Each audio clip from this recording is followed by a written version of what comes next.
Now that your husband is dead, grieve, pack your bags, and never come back," my daughter-in-law said across the dinner table, her voice calm enough to pass for reasonable if you didn't listen too closely. The words landed in the quiet space between the three of us, heavier than the china plates I had set out just an hour earlier. Robert had been gone for 7 days. 7 days since I stood beside a freshly turned grave, under a gray Ohio sky, clutch a folded flag and wondering how 38 years of marriage could be reduced to a small wooden box and a headstone. The dining room still smelled faintly of the lilies people had sent after the funeral. I had not yet gathered the strength to throw them away. Jason sat to my left, staring at his plate as if the roast chicken required intense concentration. He did not look at me. He did not correct her. He simply swallowed and adjusted his napkin like a man waiting for a business meeting to begin. Brittany folded her hands neatly in front of her, the diamond on her finger catching the light from the chandelier Robert installed himself 20 years ago. "This house is too much for you now," she continued, her tone almost practical. "You need time to grieve. Somewhere else. We think it's best." "We." The word echoed louder than the rest. I looked at my husband's empty chair at the head of the table. His reading glasses were still on the sideboard where he had left them the night before his heart gave out in his sleep. He had always sat straight, shoulders squared, carving the Sunday roast with steady hands. I waited, just for a second, half expecting him to clear his throat and tell Brittany she had gone too far. The silence stretched instead. Jason finally spoke, but his voice was thin. "Mom, it's just temporary. You shouldn't be alone in a place this big." This big. The house Robert and I had bought when Jason was 5, after years of saving every spare dollar. The house where I painted the kitchen cabinets myself one summer because we couldn't afford to hire anyone.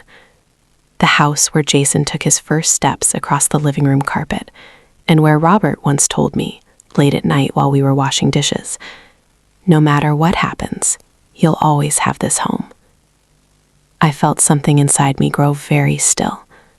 Not shattered, not broken, just still.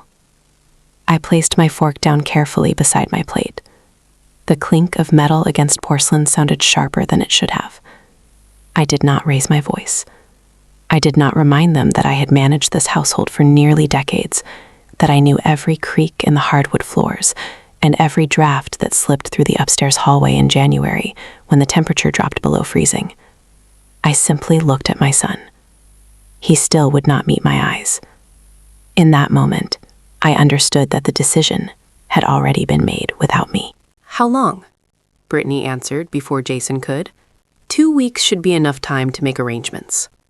2 weeks. 14 days to fold away a lifetime. I nodded once, as if she had suggested a minor change in dinner plans. "I see." And I did see. I saw the way Brittany's shoulders relaxed when I didn't argue. I saw the relief flicker across Jason's face when I didn't protest. They had prepared for tears, for resistance, for a scene. Instead, I reached for my water glass and took a slow sip. The house was silent, except for the hum of the refrigerator and the ticking of the clock Robert insisted on winding by hand every Sunday night. I stood up from the table and smoothed the front of my navy sweater. "I'll start packing in the morning," I said. My voice did not shake. I left the dishes where they were and walked upstairs to the bedroom I had shared with my husband for nearly 40 years. The bed was still made on his side. His slippers rested exactly where he had kicked them off. I sat on the edge of the mattress and let my hands rest in my lap. They thought they were sending away a grieving widow who had nowhere else to go. They had forgotten one important detail. I had been Robert's wife, not his guest. And I knew things about this house, and about his plans, that they did not. I woke up before sunrise the next morning, the house still wrapped in the kind of quiet that feels almost sacred. For a few seconds, I forgot. I reached across the mattress out of habit, expecting to feel Robert's warm shoulder beneath my palm. My hand met nothing but cool sheets. The ceiling above me looked the same as it had for decades, faint hairline cracks I used to joke about repainting every spring. Outside, a garbage truck rumbled down the street, stopping at each driveway just like it had every Thursday for as long as I could remember. The world was continuing, indifferent to the fact that mine had shifted. I rose slowly and slipped my feet into my slippers. Robert's robe still hung on the back of the bathroom door. I ran my fingers along the fabric, but did not cry. I had done enough of that at the cemetery. Downstairs, the kitchen smelled faintly of coffee grounds from the night before. I started a fresh pot, measuring 2 careful scoops the way Robert liked it, even though he would not be joining me at the table. When the machine finished brewing, I poured 1 cup instead of 2. The empty space across from me felt larger than it had ever felt before. I heard footsteps on the stairs. Brittany entered the kitchen in workout leggings and a crisp white sweatshirt, her hair pulled back neatly. She glanced at me as if I were a guest who had overstayed a visit. "We should start looking at places today," she said, opening the refrigerator. "There is a senior apartment complex about 15 miles from here. It has activities." Activities. I wrapped my hands around the warm mug and said nothing. Jason followed a few minutes later, already dressed for work, tie slightly crooked. He kissed Brittany on the cheek and then hesitated before speaking to me. "Mom, we just want what is best for you." He kept his voice gentle, the way he used to speak to me when I had a cold. I nodded once. "Of course," I replied. The rest of the morning passed in small, careful movements.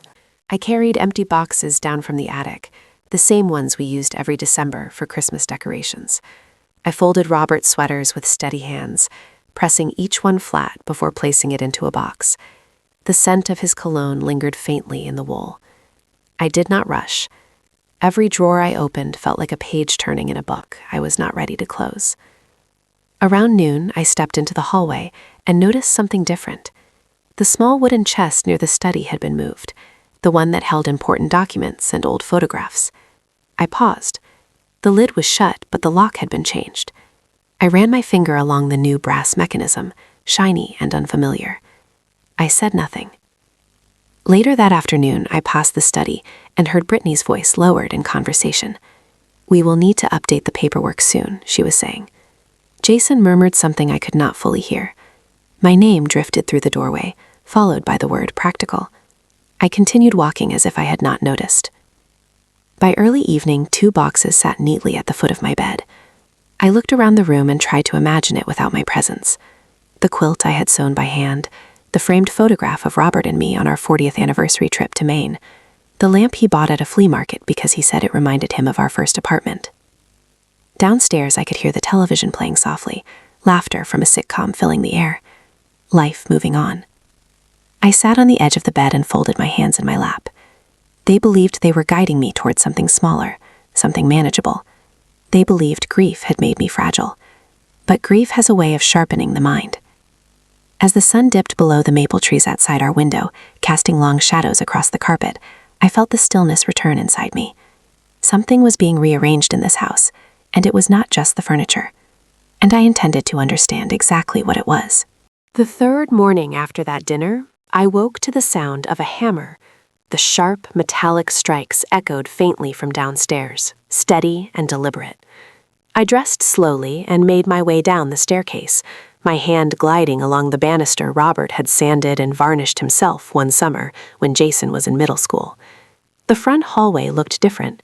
The antique mirror that had hung beside the coat closet for decades was gone. In its place were 2 nail holes and a pale outline on the wall where the paint had not seen sunlight in years.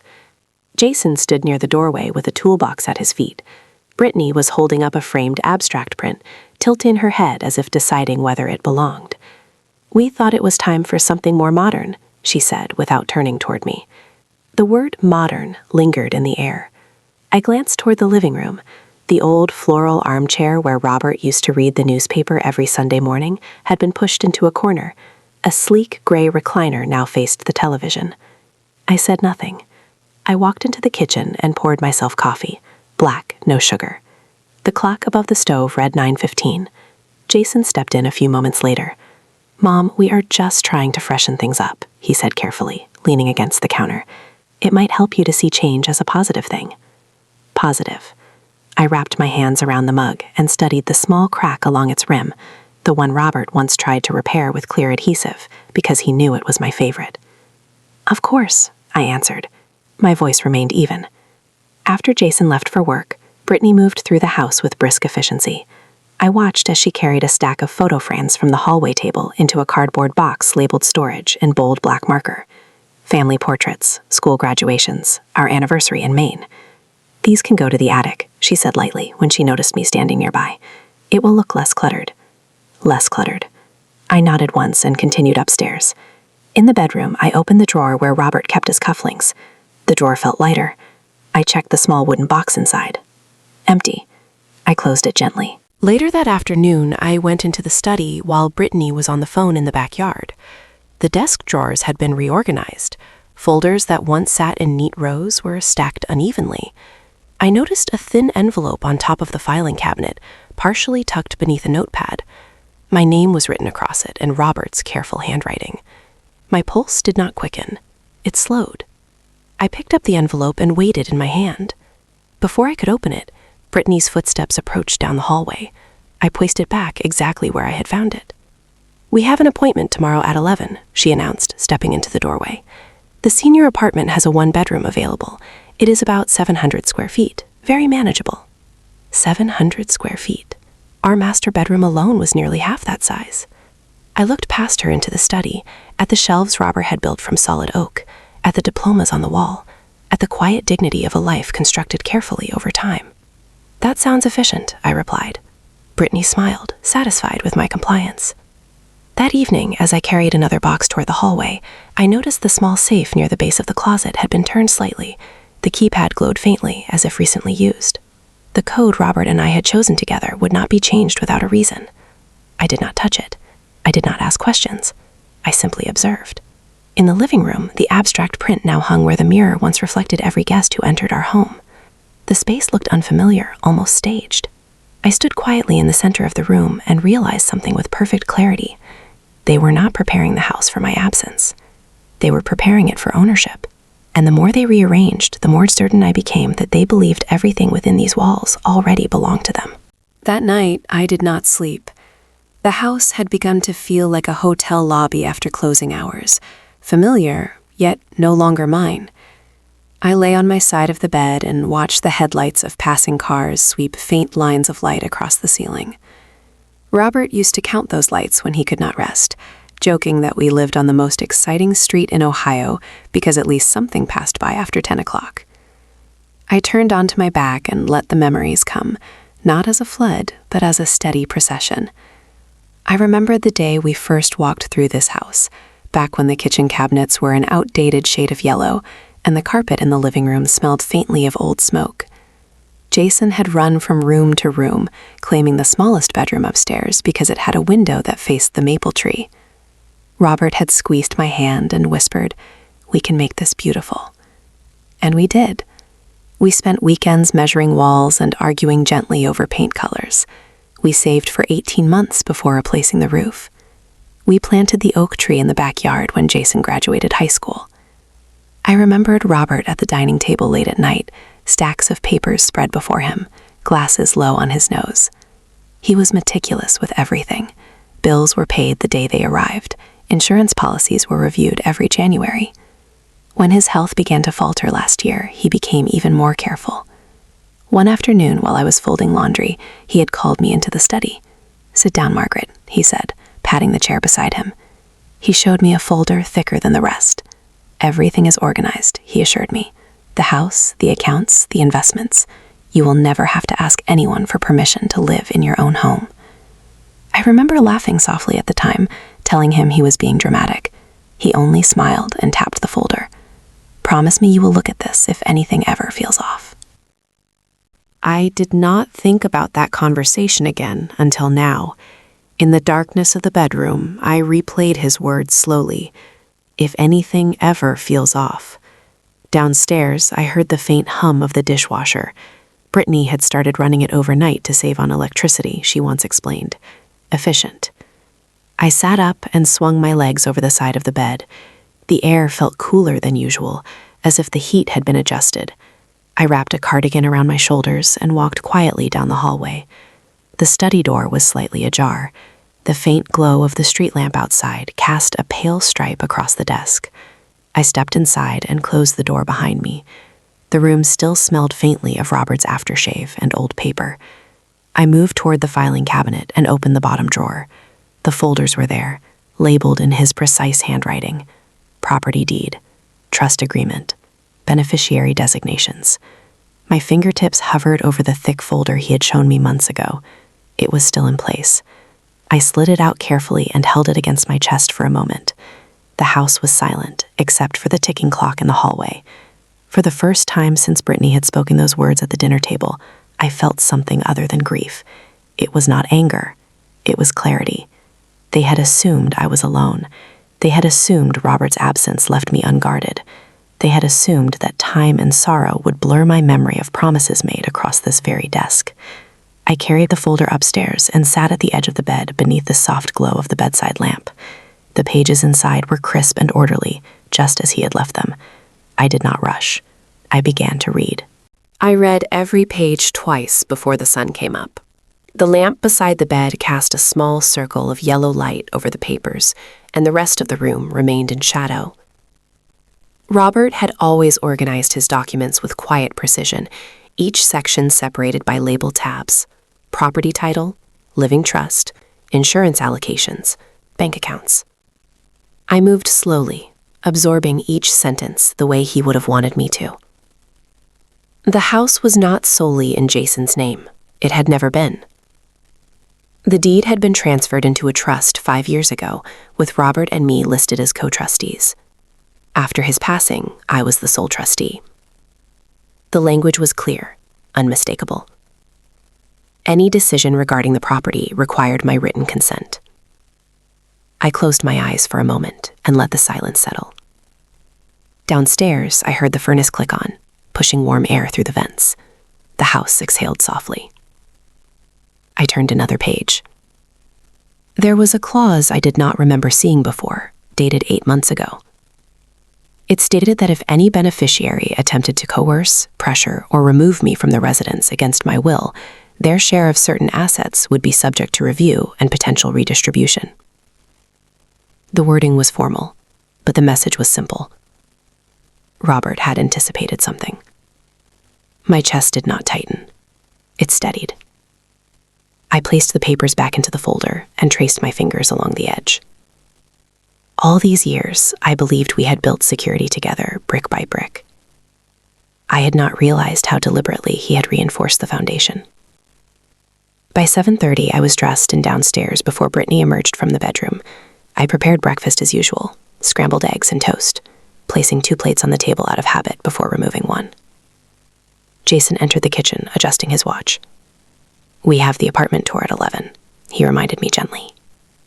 I looked at him for a long moment, studying the faint lines at the corners of his eyes. He looked tired, but not conflicted. "That will not be necessary," I said calmly. He paused mid-movement. Brittany stepped in behind him. "What do you mean?" she asked, her voice controlled. I folded my napkin neatly beside my plate. "I have reviewed the documents regarding this house. I am not relocating." The words were simple. No emphasis. No raised tone. Jason blinked. "Mom, we already talked about this." "You talked," I corrected softly. I listened. Brittany crossed her arms. "Margaret, this is not practical. You cannot manage a place this size alone." I met her gaze evenly. "I have managed it for 38 years. Silence settled over the kitchen, thicker than before. Jason ran a hand through his hair. "We were just trying to help." I nodded once. "Then you may help by leaving the paperwork where it belongs." I rose from the table and carried my plate to the sink. The morning light streamed through the window above the counter, illuminating the small scratches on the wood, where Jason once did homework at 8 years old. Behind me, I could feel their uncertainty growing. They had expected resistance shaped like emotion. They had prepared arguments for tears. They were not prepared for documentation. I returned upstairs and placed the folder back into the study drawer, locking it carefully. As I turned the key, I felt something shift inside me. Grief was still present, but it no longer clouded my judgment. The house was quiet again, but this time it did not feel hollow. It felt watchful. And for the first time since Robert's funeral, I understood that I was not the one being moved out. I was the one holding the key. Jason did not leave for work that morning. He remained in the kitchen long after Brittany carried her coffee upstairs, his fingers resting against the edge of the counter as if he needed the support. The clock above the stove ticked steadily, each second sounding louder than usual. I rinsed my plate and dried it carefully before placing it back in the cabinet. The movements were familiar, practiced over decades, and I allowed the rhythm to study me. "Mom," he began, his voice softer than it had been in days. "We were only trying to make things easier." I turned to face him fully.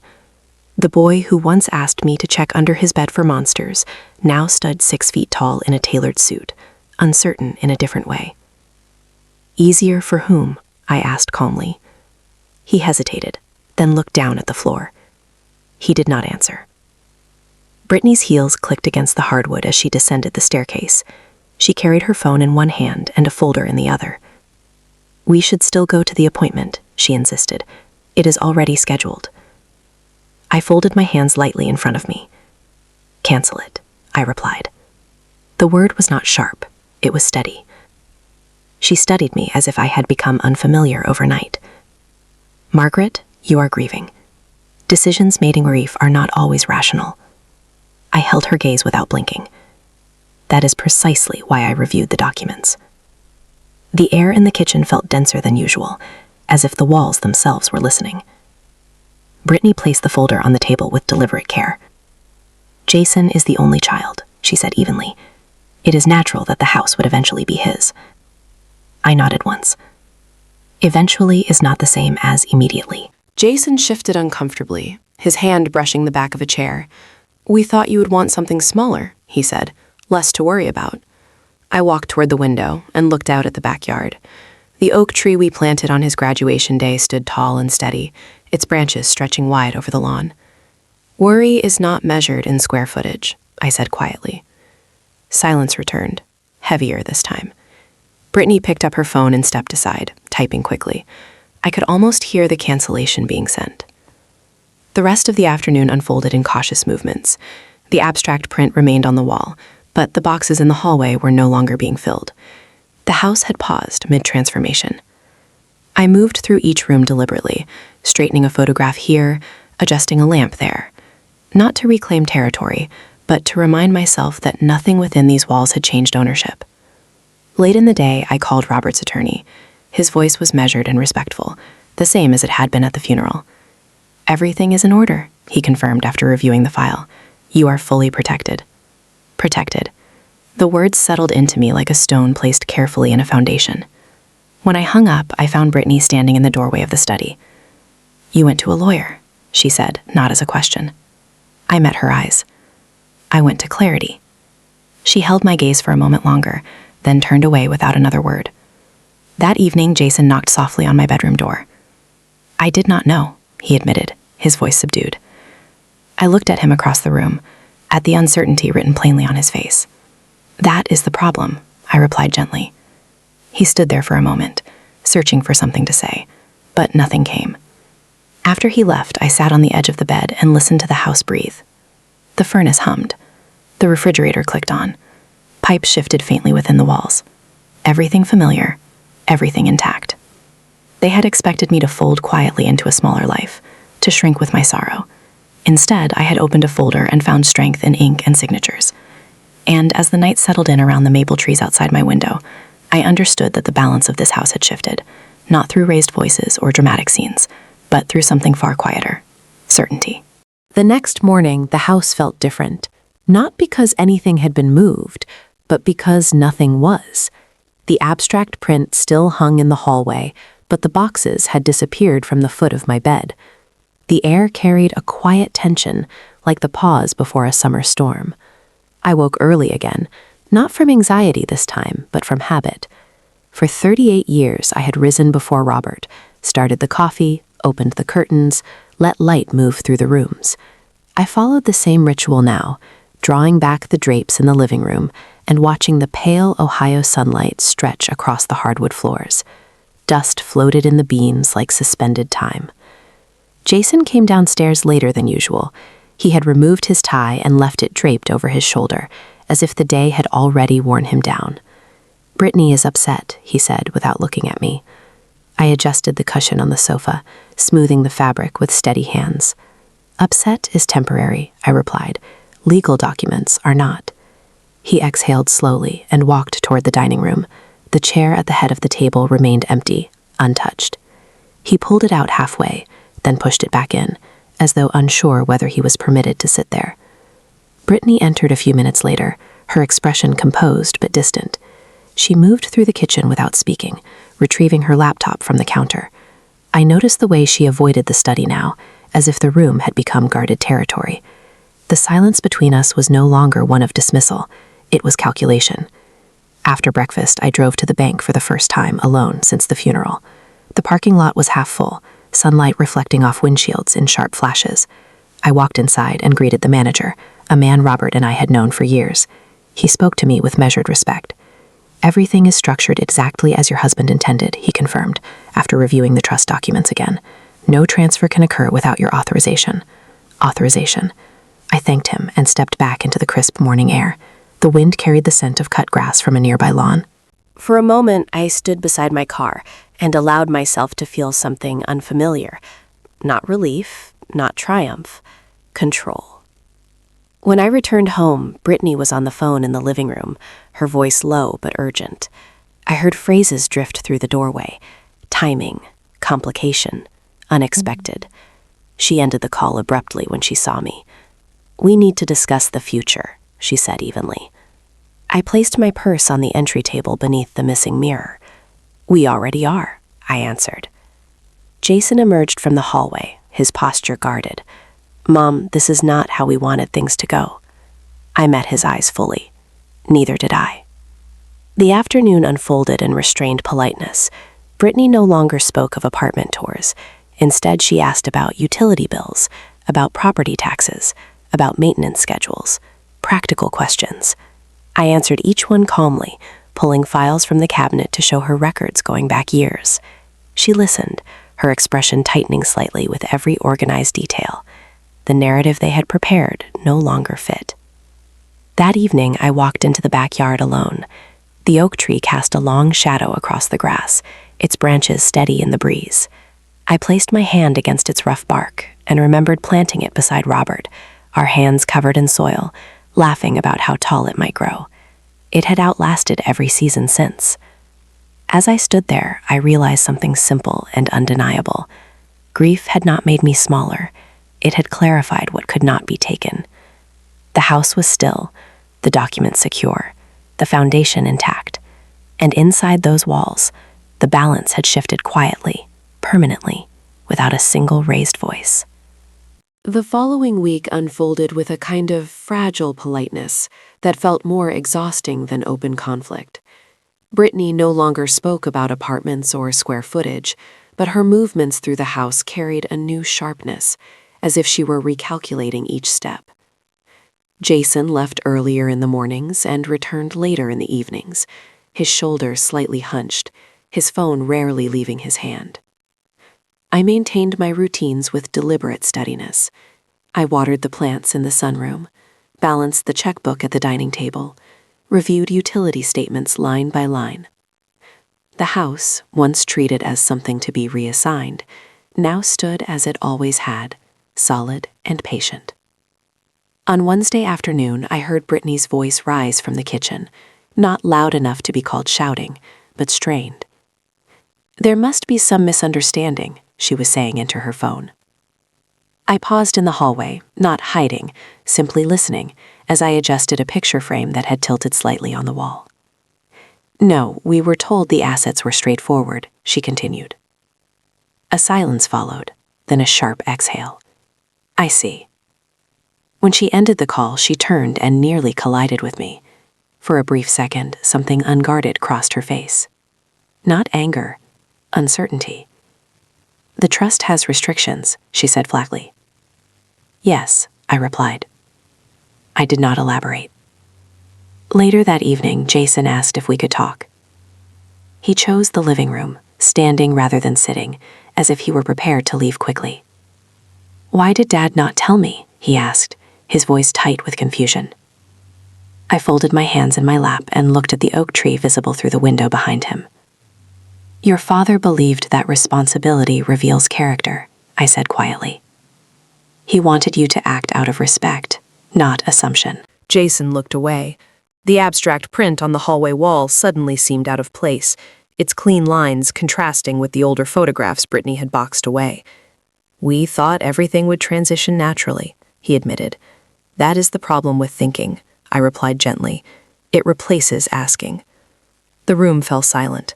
No one raised their voice. No one needed to. The clarity of the situation had become undeniable. The following morning, Brittany moved the abstract print from the hallway and leaned it against the wall in the garage. The antique mirror returned to its original spot, reflecting the front door just as it had for decades. She did not mention the change.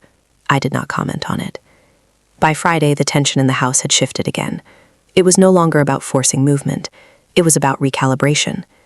Brittany began asking practical questions about maintenance schedules and property insurance in a different tone, less directive, more cautious. I answered each question with calm precision, retrieving documents, showing receipts, outlining dates. Jason listened carefully this time, occasionally nodding, occasionally asking for clarification. I noticed how often he looked at me now, really looked at me, as if rediscovering the person who had balanced his childhood schedules, managed household accounts, and quietly held the structure together long before he understood its weight. That evening, I walked through each room before bed, turning off lights, checking windows, listening to the familiar creak of the staircase beneath my steps. The house no longer felt like contested ground. It felt anchored. The grief remained, woven into every corner, but it no longer clouded my vision. They had believed sorrow would soften my boundaries. Instead, it had sharpened them. As I stood in the hallway and caught my reflection in the restored mirror, I saw not a displaced widow, but the sole trustee of a life carefully built. And for the first time since the funeral, I sensed that the conversation was no longer about where I would go. It was about how they would remain. The following Sunday, the house returned to something that almost resembled normal. Jason brewed coffee before I came downstairs and placed a cup at my usual seat without being asked. Brittany set the table with quiet efficiency, her movements measured, careful. No one mentioned apartments. No one mentioned square footage. The oak tree outside the dining room window swayed gently in the late autumn breeze, its leaves beginning to thin, revealing more sky than before. Seasons change whether we approve of them or not. I took my seat at the table and folded my napkin across my lap. Jason cleared his throat. "Mom," he began, his voice steadier than it had done all week. "We misunderstood." I looked at him calmly, giving him space to continue. "We thought things would just shift, that it would be natural." Brittany kept her eyes on her plate, then finally looked up. "We should have asked," she said. The words were not dramatic. They were simple. I nodded once. "Yes," I replied. Silence followed, but it no longer felt like a standoff. It felt like recognition. After breakfast, I walked through the house slowly, not to inspect, but to acknowledge. The mirror in the hallway reflected the front door just as it had for decades. The study door stood slightly open, sunlight resting across the desk where Robert once sorted documents with steady hands. I stepped inside and ran my fingers along the edge of the bookshelf he had built himself. The wood was smooth from years of touch. Later that afternoon, Jason joined me in the backyard. The grass had grown uneven in places, and the maple leaves had begun to collect near the fence. He stood beside me beneath the oak tree. "Dad always trusted you with everything," he said quietly. "He trusted us both," I corrected gently. "But trust is not inheritance. It is responsibility." Jason absorbed that without argument. The weight of assumption had lifted from his posture. For the first time since the funeral, he looked less like a man calculating logistics and more like a son remembering. Brittany began reorganizing the storage boxes in the garage that evening, returning framed photographs to their original spots inside the house. She did not make a performance of it. She simply carried them back one by one. Our anniversary picture returned to the hallway table. Jason's graduation photo went back to the mantel. The house did not applaud the change. It simply settled. Days passed, and the routines resumed. I continued managing the accounts, scheduling maintenance, paying property taxes on time. Jason began asking questions, not about transition, but about continuity.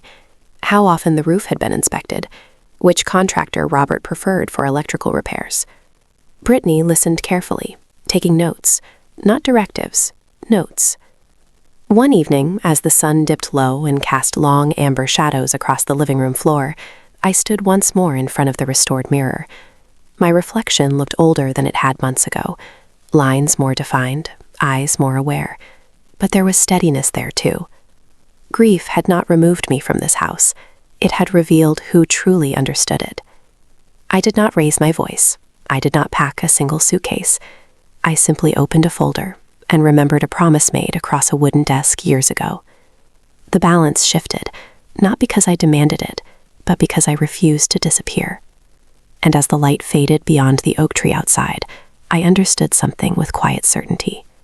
This was still my home, not by volume, not by argument, by right, by record, and by the life that had been built within these walls long before anyone suggested I leave.